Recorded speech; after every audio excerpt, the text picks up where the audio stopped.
Linbro Park is a little building which nobody will recognize as a magnificent distillery. That was the idea. And to hide in plain sight. Let me introduce you. Cool. Sorry.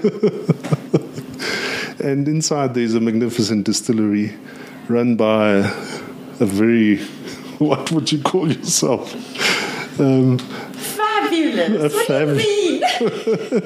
A fabulous lady. Today I'm visiting Jacqueline at Angel Heart Beverages. Yes. And thanks for taking the time to talk to us. We love having you here, Holger. You take over the whole building. I love it. Yeah, so we've got big plans for today. But let's talk about the beginning. Okay. Before how did this mad idea start? It started in our courtyard in 2010. We were at that stage living in a small complex in London. The middle of we were back in South Africa, by then in Sandhurst. Yeah. I always think people think, oh, it's very fancy. It was a tiny complex, and we were surrounded by old people, so it was like living in the old age home. It was wonderful. My partner Jaco have always been distilling, even as a student. It was his pet pop project all the time. And he managed to secure a beautiful old copper geyser. And I thought you were going to say a beautiful old copper still. Oh, if only. A geyser. Back then, he couldn't quite afford that big still yet. So he built a still for home, just playing around out of an old geyser. I actually have a photo of, it's quite funny, my daughter sitting on the paving, playing with some toy, and Jaco in the background building this geyser, busy with the soldering work. And it's funny, I only found it many years later, and at the time I didn't think this is where we would end. I was pregnant at the time with our second one, barefoot and naked in the kitchen, as you should be. Mm-hmm. And I didn't say that. And he is Jaco's an exceptionally good mampoer maker. Now, is it in his blood? Has it been him? No, weirdly enough, no one in his family has ever done this. He wanted to study chemical engineering, purely to make bombs and booze. How funny is that? And you made him study finance? No, I didn't know him. I only met Jaco in his 30s. Oh, okay. So he was quite advanced by then. He did the first week of chemical engineering and decided the maths might not be his forte because of the engineering maths. And he switched over to become a CA. Mm-hmm. Still maths, but slightly, I think, less complicated. But on his very first week... maths. Yeah, money maths. So on his very first week, he did a visit to an... now I have to get this right. I think it was an Eskom plant close to Potchefstroom. And he saw the columns that they use. And that, to him, just thought, this could make brilliant booze. I mean, it's funny. He really has quite a bizarre outlook on life. So I think that stayed with him all the years. And Jaco built this kettle. And he made an exceptionally good mango mampoer. Mampoer has got quite a rap in South Africa. But I'm very much of the opinion someone that can work with fruit, ferment it, and distill it and get a very clear, pure liquid that actually tastes and smells of the original fruit, they can distill. Yeah. Okay. It's very easy to buy a flavor and mix it with an alcohol, and ta-da! I mean, we spoke about this yesterday. That was how it was made so many years, and a lot of people made a lot of money like that. But for Jaco, it was about the art form, turning this mush into this gorgeous, clear liquid. Because he's got other ways of making money. He doesn't have to make money from this was fruit. A hobby. Mm-hmm. The funny thing is he doesn't drink. Oh. Jaco is just one of those strange people. He doesn't drink caffeine and he doesn't drink alcohol. But it also means that his palate is exceptionally clean. So he tastes everything I make and distill, and he can give me very, very good feedback. Because he can pick up things that we can't because of the amount of caffeine we drink or whatever it is. This then went into... I kind of just kept an eye on what he's doing. I mean, he always had hobbies. I started making these old-fashioned jam jars filled with flavors, infusions. Mm-hmm. I can remember so well. I made an orange and honey. I made a nachi one. Back then already I started with this infused chili with nonsense. alcohol or just infused? With the alcohol that he made. Okay. So I would use that as a base, and I would just infuse it just to have fun. It was a hobby. We gave most of it away to friends and family. I think they loved us. So you must have had lots of friends and family. Yeah, just for a short while. You know? So that is very much where this started. This developed into us one day making Angel Heart liqueur, which is where the name of the company comes from. I have an absolute obsession with chili. I mean, it's not just a love or a like, it's very much an obsession. To me, a meal isn't complete without chili. I would sometimes have chili on my scrambled eggs. That's how much I love chili. And I wanted to understand how to actually do this chili extraction into an alcohol without it having that, there's no other word for it. Because a lot of the products on the market, they take a chili, they drop it into the alcohol and they leave it. Yes, it burns, but it's not pleasant to drink. It's quite vulgar. So that was once again, it was just figuring out how to work with this material, this plant material. I worked with everything I could find. Every single herb in our garden, fruits. My mother has a farm in Bela Bela, and her neighbor is a very old man, and he has multiple weird fruit trees. You know those that they planted 50 years ago? Literally no one eats it anymore. Like tree tomatoes, kumquats. No one today. If I say what a kumquat is, people look at me like, little oranges, those tiny mangoes. We don't buy them commercially anymore because they're very stringy. It's too much work. It's too much work. But the flavor of those are brilliant. So she used to bring us just like a box. Was there any rhubarb? No. But I have planted rhubarb at home. Okay. It is something we will go into, but real rhubarb, not this other purple nonsense that everybody's now adding in this form of a bottle. That's kind of where all of this craziness started. And I call it craziness because, I mean, this is a crazy industry to be in. At that stage, I was still a jewelry designer. I did fine jewelry design. So I worked with diamonds and gemstones and platinum and gold. I continued with that while starting to play around with the idea of putting this liqueur on the market. But I also realized I cannot do that if I don't have proper knowledge of food technology and the alcohol, how to make alcohol. So I got hold of a consultant by the name of Morris Schachman. He's a retired food technologist now, but he was exceptional in his day. He is an emulsion specialist. And because Angel Heart actually has citrus oils as part of the product, to get it stable was a challenge. Because alcohol and oil doesn't like each other. It always makes that white creaminess on top. And I wanted to solve this. And he trained me at home for just over a year. I was a proper skivvy. He was not a nice teacher.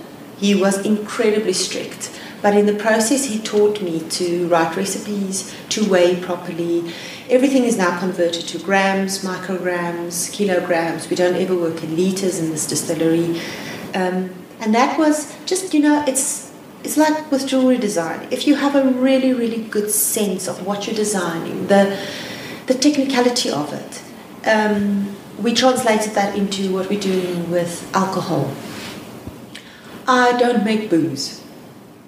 For me, this is incredibly, it's the science. I love the process of taking one and turning it into another, the alchemical process. That was the hook for me into becoming a distiller. We had a 1 liter flask glass still at home, and that is how I learned. And did you need a distillery to make Angel Heart? We didn't need a distillery. No. We simply needed a mixing factory because that's a liqueur. A liqueur is simply a blend. So we did start the process of seeing how do you do this in terms of licensing. So we started actually out with VMS, just purely to buy alcohol in, blend it and sell it. But that very, very quickly turned into, well, to make other products, we actually need the manufacturing license. What is a VMS? VMS is your bonded warehouse. Okay. So that's where you blend. Then we applied for a VMP, which is your actual distilling or your manufacturing plant. Getting an alcohol license, a VMP and a VMS took 28 months. And in that time, everything stood still. We were paying off a building. This used to be a wine merchant. The specific building. It's built slightly different, and everything about it worked. And you couldn't buy the license from them? They didn't. They only had a distribution license, yeah. But when we bought it, the building was used purely for storage. So we had tenants in the building, and we had to wait 6 months for that to run out, the contract, and then we could start the process. At the same time, the legislation was changing. And we had to build an alcohol storage room with very specific specifications according to the fire department. So all of that was changing. So it was, I think, the biggest test was getting a liquor license, getting the fire department to approve, getting your health certificate, getting through all those little hoops. To get into this industry is no joke. You need grit, especially if you're starting new. Buying into something is a very different story. You just need cash. If you're doing this the way we started it, and I think a lot of the older distilleries very much did it the way we did it. Our egos will never get out of control. We simply crawled through gravel for too long. We had too many war scars. It will simply not happen. You'll see all of the older distillers still get behind a bar. It's a privilege to pour for a client. Your newer guys into the industry that literally build a brand, very rarely will you find them there. Because I don't think there's the same appreciation for the art. Because this is an industry of pure love. You do not do this because you're going to make a fortune. You do it because you absolutely love the process. But to get back to the gins, so from the liqueur it went over to learning how to make gin. Jaco travels to Europe a lot. It's part of his job. And on one of the occasions, he actually joined a gin making class in London. And he had the privilege of getting the guys from Sipsmith to join one of their classes. And also a few of the other very well-known distillers, because those distillers believe in sharing info. And he is a 20 questions kind of guy, and he managed to get even a recipe from these guys, a very basic gin recipe. The rest of the gin recipes were very much built on very old books. So he got your first recipe from that class in London? Okay. But did you have a distillery by then? We actually did. But making gin, I don't think you can make gin until you actually understand the different components that goes into gin. So what I did to understand the process was I distilled every single thing individually. In my lab, I spent months making it here. And then kind of getting a sense of what does this botanical contribute to the overall taste of the gin. Can I interrupt you? I've got a question. When we used to have a brand, me and a partner, and one of the products was a gin. And we ordered it from a factory in that side of Joburg, and it probably cost us 25 or 60 rand a bottle. Explain the difference. Okay. Just simply for the lay people. I mean, I know it was vodka and probably some essence. Yes, that's exactly. So there's a lot of different, I would say, school of thoughts in terms of gin making. You've got your bathtub gin, which literally they soak the botanicals, they strain it out, they don't distill it, and they bottle it. It's that. Bathtub Gin, which is the brand, very well known, is exceptionally good at doing this, but they have perfected this. My wife also tried it with a gin kit. You can do that very much. It's a way. I don't think you get as a refined gin, but it's very much up to your palate. All right. Then you get the guys like you were talking about. There is phenomenal labs out there that make a pre-distillation. So you take alcohol, which you buy at next to nothing, you blend the essence, you add water, and you bottle it. Okay. But it's not synthetic then? It's not distilled, it's a blended gin. It's a compound gin, that's what we call it. Okay.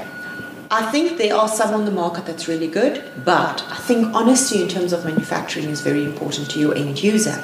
So if you want to make a gin like that, say it on the bottle.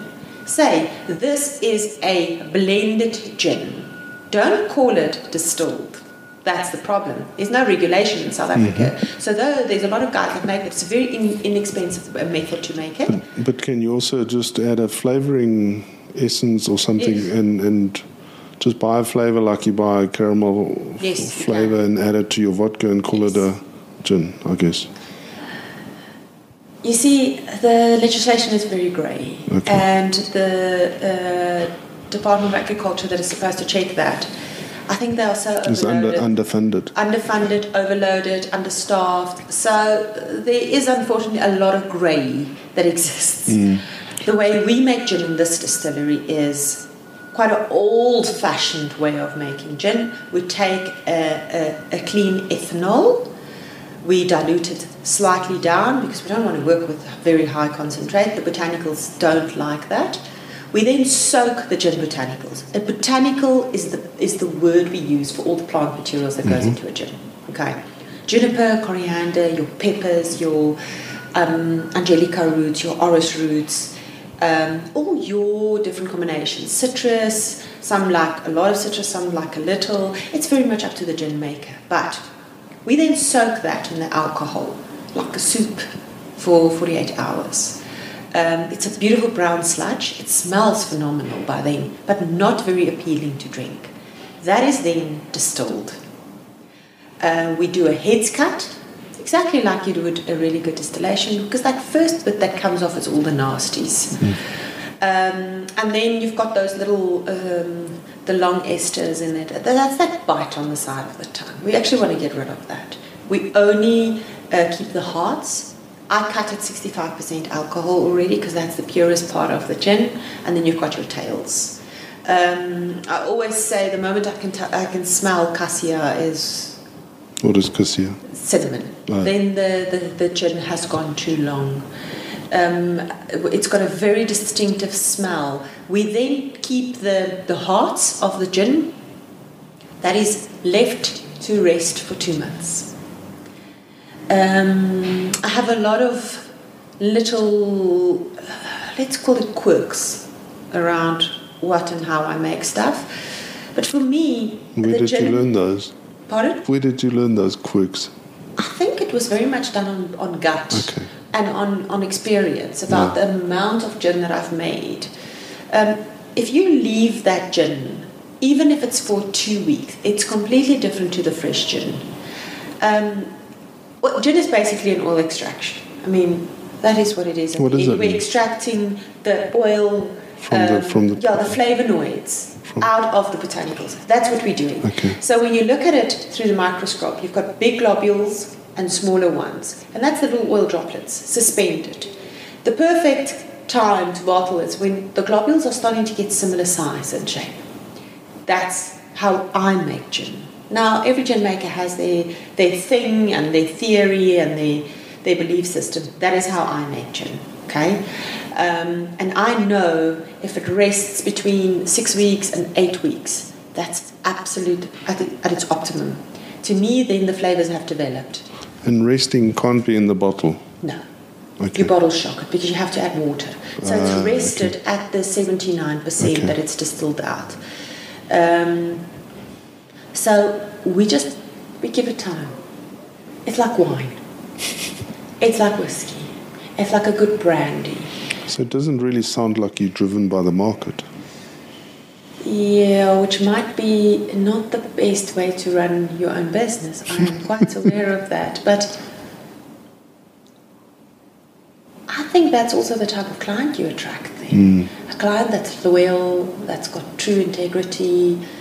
We very rarely have situations at events because our clients are solid. They don't get drunk to the point where we have problems. Because that's not my clientele. I get these gentle, funny drunks that they've had a gin too many and their friends are looking after them. I never get that one. I mean, there's always like a group at an event that get faceless. I do not attract those clients. I never have. I'm not driven by how quickly.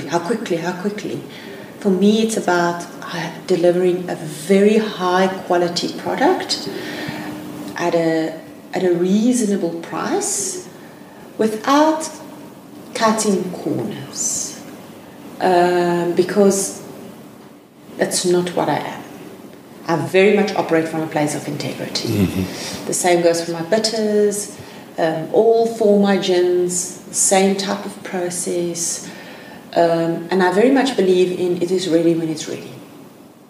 Simple. If the product isn't ready to go to market, it's not ready. And I think that's when we make the biggest mistakes. We've all been in the position where we think, oh, it has to get. And then the moment you release, there's a sense of, damn, if only I waited another week, things would be different. That also, I think, comes with experience. Nothing more. So we very much have an approach, and it's not just me. Everybody that works in this distillery has the approach of we do it proper, we try and do it right. I mean, mistakes slip in, everything's handmade. It's fun when it goes wrong. But when I pick up a bottle out of a box and I present it to a client or I sell it to a client, there is such pride. And that's what this distillery is about. I don't undercut my competitors. I just don't do that. It's not what we do. I don't copy. To me, copying in this industry is ridiculous. Everybody thinks because they bottle it differently, but it's the same look gin. Now it's special. And it's nothing about it is new and refreshing, and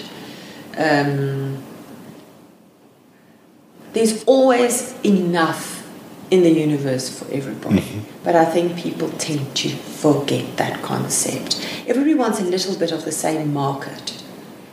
It's much easier to try and take market share from the big guys than it is to take market share from the other craft guys. I mean, that makes absolutely no sense. All of us are single-owned. All of us have school fees to pay. We're not buying our third holiday home with the money we make here. In actual fact, it would be nice if I start earning a salary after 5 years. I've got 7 people that work for me. None of them had a job before they started here, except Lynn. They all arrived at the door. They are people that were taught to do what they do, and they're really good at it now, and they really like the environment. It's a happy space. So the distillery grew organically. There was no force in terms of it has to be there. It's self-funded. We have no partners. It's Jaco and I, and Jaco actually stepped back completely about 2 years ago. He hasn't touched a kettle in a very long time, which I think he misses as well. So, brilliant part is I don't actually have to explain to investors or shareholders or partners the type of decisions that we make. I'm in an incredibly privileged position in terms of that. You are, also because Jaco's got a good job, I guess. Yes. So you don't need to rely on income from the distillery to pay school fees. No, because it is a very, very expensive business to run. A single kettle is R1 million. it's not a joke, you know, R1 million. You don't know what the return on investment is going to be. Everything you take is massive risk. A mash tun is 800,000 rand. Every fermentation tank you put up is 60, 70,000 rand because you want to buy the best you can afford. We over-invested in the beginning. I think if we had to redo it, we would approach it slightly different. But hey, I don't have 2020 vision looking. You know, it's very easy to say looking backwards. Oh, I should have.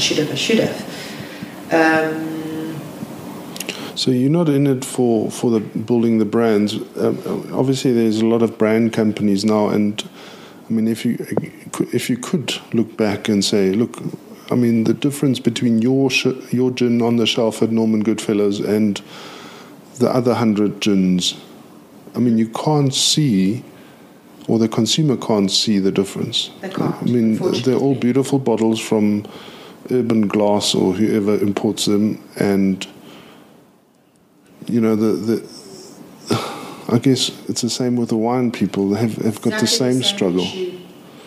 So what we try and do with our brands, specifically Ginifer, Westcliff and Tincture, is we really try and educate our clients face to face. So every single one of the people working for me at events are invested in the business because they believe in the brands. They understand where it came from. They understand the botanicals we use. They understand the process. They've been with me for a long time. And I'm always surprised with how they tell the story. We try and do that with every client. You usually wait a little bit longer at my bars than at other bars because we spend time with clients. We tell them. If they ask, what's Ginifer about? We actually tell them that it's this. Ginifer is the personification of Joburg in kind of a female form because the name Ginifer is very feminine. Where does the name come from? Okay. You have told me before. So the concept with Ginifer was I always kind of have a little bit of a tongue-in-cheek with everything I do. I don't take it too serious because at the end of the day we are making alcohol and it's for pleasure. And I came up with this idea that I wanted to call it Lucifer because, you know, just to me, getting reaction worked. It's always about the reaction. Yeah, the reaction, because clients will remember that name. Yeah. And then we were sitting in the car driving to Dahlstrom, and Jaco and I always come up with the best ideas when we're on the road because there's nowhere else to go. Yeah. And we talk non-stop. We do in any case. We have been for 16, 17 years. We've never stopped talking, but that's kind of our, like, when we throw ideas back and forth. And he laughed at me because it was just a moment, you know, we were just trying out concepts. And he said, no, you can't call that. The South African market is definitely not ready for that. Yeah, we laughed. I said, oh, come on, it could be so much fun. And we were talking about, can't we combine the word gin in it? And Ginifer literally just popped up. And can you believe it? Nobody else has used it. And I thought, why has no one but Ginifer with a gin, G-I-N. And we were sitting in the car and we both loved it. And now it's Friday afternoon. It's probably 4 o'clock already. I mean, no one works 4 o'clock on a Friday afternoon. We phoned our trademark lawyer, Nolo, in the car. Nolo, do a search. He tells us no. He's done it for the week. I said, come on, Nolo, just quickly, just search for us. Because we trademark everything we do. And he started laughing. He says, okay, I'll let you know next week. And he came back the next week. He said, you won't believe it. This name has actually never been used. He says, I filed it already, by the way. And we wanted to make it, once again, the whole idea the whole time was, you see, we were playing with the name Joburg because the product is very local, because we go to the Faraday Mooti market to buy some of the botanicals because we don't have fynbos. So how do we access local ingredients? And that is by far the best way. Can't you use kakibos? No, we can, but we're going to like walk around the highways to pick it. And if you're lucky, you can pick some dope as well. Eh? I cannot tell you how often I drive on the highway and I see a nice little dagaplan growing there, and I'm like, enlightened society.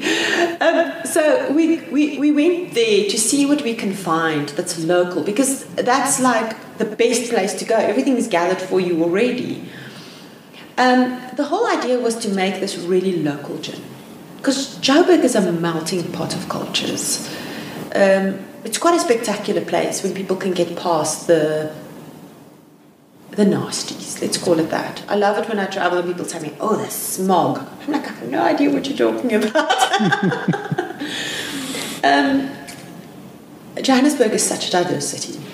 It's everything from the south. You've got Joburg CBD, and then you've got these little pockets where mostly Nigerians live. And then you've got it's culturally, people tend to flock towards each other. I mean, I get it. People want to mix it all up. But it's much more comfortable to live within that which you know and you associate with. It's a very natural thing, and you can see it in Joburg with the markets that's around what the culture is, It's like the Oriental Plaza, It's we always used to call it the Indian market. And I know it's the worst word and the worst to use, but you go there and it's still called that. But there's such magic in that, because people bring their cultures to the city. Yeah. Now, if you're awake and you actually are not scared, because the Muti market is very scary because of the different elements you can buy there. Yes, there's animal parts. It's a taboo. But that is also the reality of this city. So if we want to make a product that's truly local, we have to be honest about what happens in the city we live in. So if you go to the Muti market, first of all, no one speaks English. And if they can, they won't speak English to you, which is a challenge. So we've got Richard that's been working for us for many years. Now, Richard is quite close to retirement age. I'm not telling anybody because he's really good at what he does. But Richard is quite traditional Zulu, and he understands this. So it's quite simple. We go with him. We know by now you take packs of 20 rands because every single bag you buy is $40 and they don't have change. So you're screwed if you only have 50. You're not getting your It's $40 for the distillers, $20 for the other guys. Yes, but it's fine. It's still fine. Very cheap. Still cheaper. Okay, and you bring these baggies. Now, some of the stuff you buy there, the smells are horrific. Some of them is amazing. And they've got medicinal uses because that's where the sangomas go. Nyangas. Yeah, nyangas. So it's medicine. Yeah. Yes, people have this belief system around it. It's just another form of homeopathy. That's all it is. Okay? I had a botanical in this distillery that we bought at the market. Written on the bag, induces vomiting. We roll our eyes, whatever. Can I tell you how often I vomited in that dustbin while that botanical was in this office? I eventually threw it out. And I burned incense to get rid of the smell. It is so strong. It is so potent. Now, if that is the medicine that is required, that stuff works. Yeah. Now, that changed my outlook on life forever, because I'm like, whoa. And then they tell us their number one client that come to them for Muti is Afrikaans white ladies. And then I just have a giggle, because in other conversations, people say, oh, no, I don't believe in that. No. But that's the funny part. If you go and you have a conversation with them and you open your mind, it's like magic falls out of the air. So we have included botanicals from the market in all our gins. Not just in some, it's in all the gins. To me, it's paying homage to what is part of the reality and the city we live in. So that's also why the black bottle. It's the polarity of what the traditional gin looks like. The symbol on the front of the bottle actually symbolizes the multiple cultures that coexist in one city. That's what it means. So there is a lot of thought that went into everything. This was not just simply done to look good on Instagram. That didn't even cross our mind. This was before Instagram. This was before Instagram was the demon it is now. This was purely done on good design, thought, consideration. Because I didn't make gin just for one specific part of the society. I made it for everybody to enjoy and sit around a table and talk. Because gin has completely changed the way we drink. That's I think the magic of what the gin revolution has caused over the last 10 years. It has changed the way we drink. It has changed the way festival goers look, feel, everything about it has changed. Jacqueline, I've got you leave me speechless. I don't understand why this message isn't all over the interwebs, because you're such a good sales lady, and if you're selling this story, just by telling this story, I wonder why the whole of Joburg's not drinking your gin. It's because they haven't heard your story. That is probably one part. I think the other thing is there's very rare feel-good stories that come out of Johannesburg. Yeah. Even though I think in this country, some of the best designers are based in the Gauteng, Joburg area. And the reason why I say that is complexity creates creativity. What I mean with that is, if you live in a country where things are easy, you don't have to think. You don't have to come up with creative solutions. Now, Joburg is not that. Okay. Traffic is horrendous. I live in Sandton. I'm without water for a day every 3 weeks. It's been like that since we moved into the house. I literally live in the same road as Herman Mashaba. I'm without water one day every 3 weeks. Electricity is an interesting exercise. Our roads are horrendous at the moment. We've got violence on the roads. The traffic is bad. The stress levels of Joburgers is very high because our life is very fast-paced. But people tend to forget.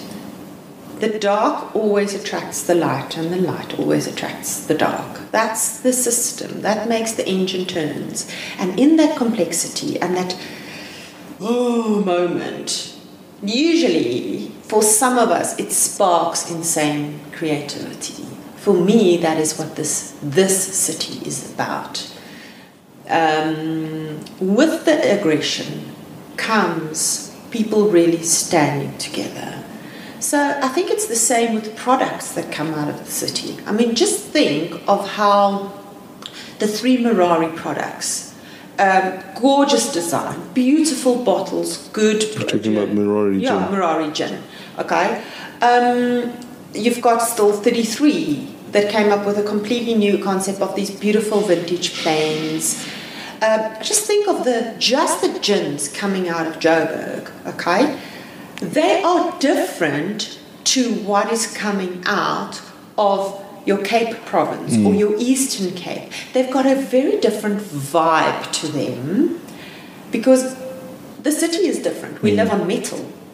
It is abrasive. So I think we just need to kind of keep going and keep going and keep going. The thing is also I'm one. I don't have 3 partners. We are not 4 spreading the words at the same time. I'm one. I'm also a wife. I'm also a mom. So getting balance between all of it means that my business will not grow as fast as a business with 4 dedicated men. That's the reality of it. I have insane support at home. Yes, we work 6 days a week. But I think also we discussed this yesterday, Olga. This year we are going back. We're making those gorgeous videos we used to make.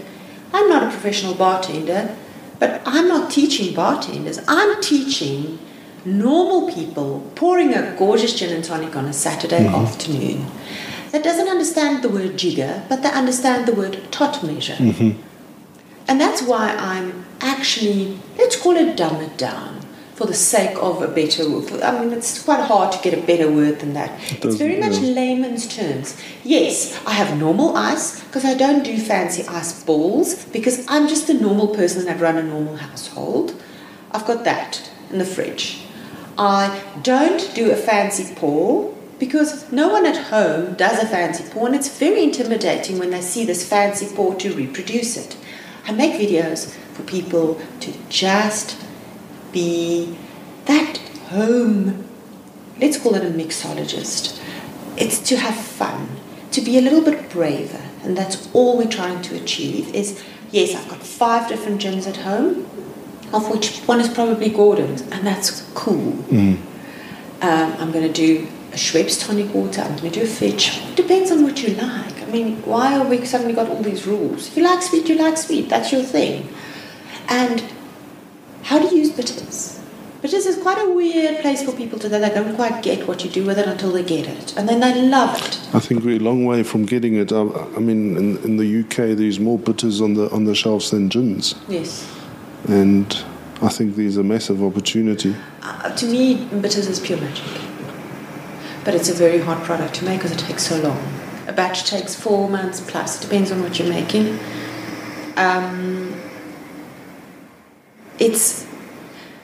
I've explained it to people as it's the harpist in a symphony orchestra. You're not always aware that the harpist isn't there until she's not there. Because you don't find a male harpist. I'm sorry, I've never seen one. It's that element that completes it. That's what a bitters is about. And I don't like tonic water with my gin. My body doesn't react well to it, so I drink gin and soda. So I add bitters to add flavour. Because gin and soda is horrid on its own. I mean, it's not for the faint-hearted. It's bitter. It doesn't have a lot of flavour. Now, I add a dash of lime, fresh lime, a dash of fresh grapefruit to it, a gin, soda water or sparkling water, and then I add bitters. To me, it's super refreshing.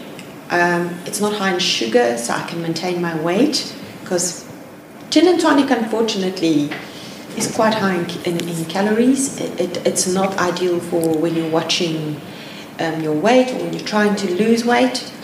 My solution to that is gin and sonic. What's that? Gin and soda and tonic. So you cut your sugar in half by mixing it up. A lot of clients request that. We do half soda, half tonic water. I think it's a fabulous solution. You can actually lessen and lessen and lessen the tonic water until you can get to the point of gin and soda. My way is not for the faint-hearted. I'm that person that loves a peaty whiskey. It's not everybody's cup of tea. That's my flavour profile. That's how I like it. But to me, the bitters, I shouldn't say this on the podcast, but I actually make my children mocktails. And I add the bitters to that. Because I think there's less alcohol in that than cough syrup. But it teaches my children quite a complex palate in terms of what they drink. So I don't have to add heaps of sugar because there's so much flavour in those little mouths.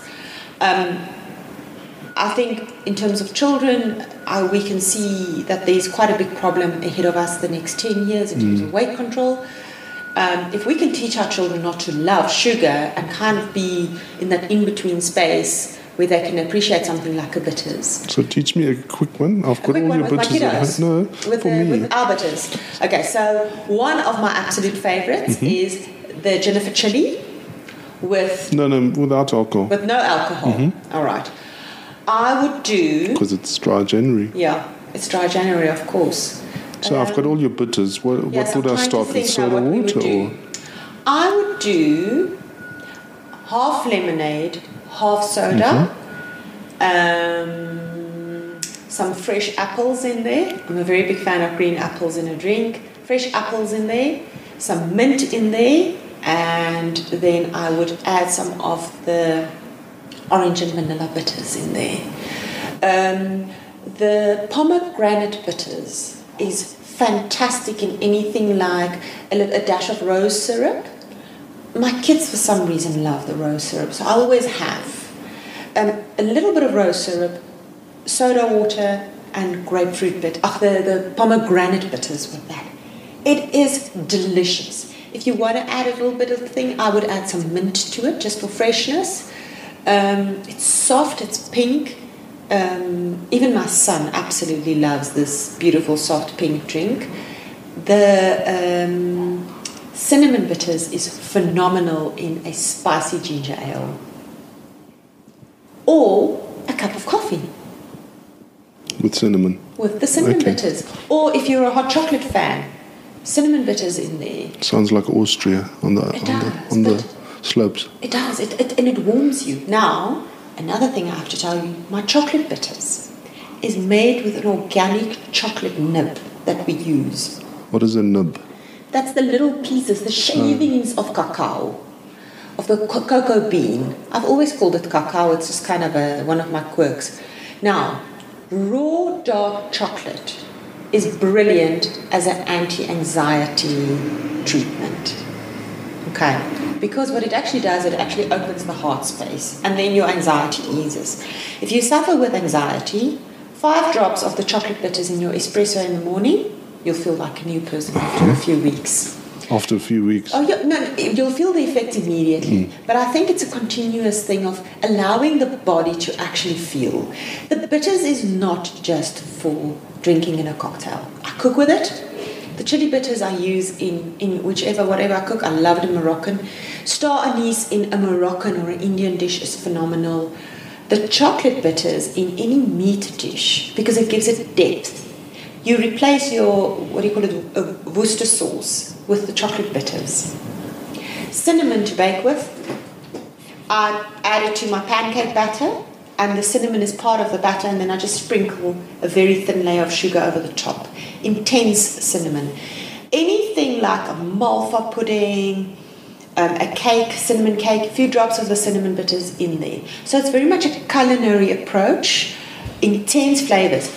You should see it the same as a vanilla essence. Mm-hmm. That's actually what it is. It's an essence of whatever the product is.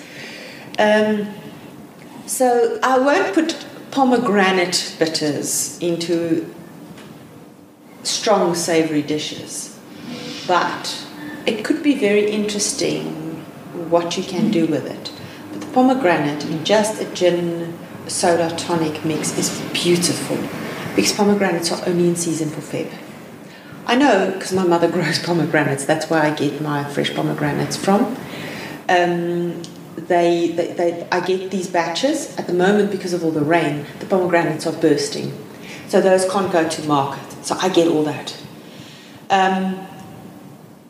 Sounds like a big job. It's a massive job. No, bitters that's why there's not a lot of bitters on the market in South Africa. It's because it is such a job. My one bitters has 22 ingredients in. So we call it orange and vanilla. But that's not what's in there. Yeah. But as a layperson again, I mean, I think you just phone a flavouring house and make bitters. And it's sad for me because it's so hard to get that story across. Now, you're the second distiller that I speak to that makes the bitters. I mean, you obviously started before, but when I see, and we visited a distiller in Paarl the other day, and we saw them make this dark mass, and it's in there for 6 months.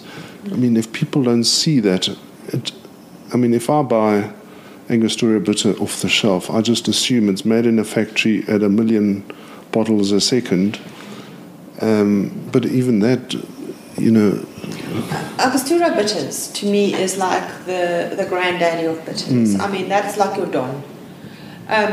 I'll be a proper bitters maker the day I can make a bitters as good as that. The recipe is still highly secretive. There is a few books that I've discovered that actually do discuss it in detail. But that you cannot rush the process. There is no shortcuts when you make a bitters like this.